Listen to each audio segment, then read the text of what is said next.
In today's video, I'm going to teach you how to create a Magnific AI Desktop account. Let's walk through this together so you can get set up quickly and confidently.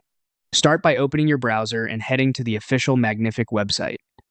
Once the homepage loads, look to the top right corner and click the Sign Up button. That opens the account creation screen where you'll choose how you want to register. You have three options. If you prefer speed and convenience, continue with Google or continue with Apple. Both are secure single sign-on choices that let you access your account without managing another password.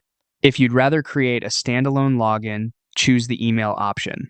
When using email, enter your address carefully to avoid typos.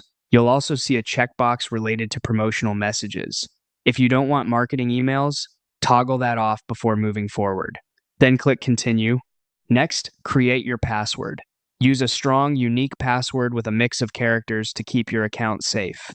If the Sign Up button appears disabled, double-check that your password meets the site's requirements and that you've filled in all fields correctly. When everything looks good, click Sign Up. After that, you may be guided through a brief setup. Expect a few quick questions about your role or how you plan to use Magnific.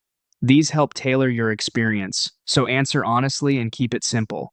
If there are optional preferences, you can usually adjust them later in your account settings. Once the setup is complete, you'll land inside your new Magnific workspace. From here, you're ready to explore features, adjust profile details, and familiarize yourself with the dashboard. If at any point you prefer switching to a different sign-in method, you can manage that later in your account or security settings. And that's it. Your Magnific AI Desktop account is ready. Follow these steps exactly, and you'll be up and running in just a few minutes.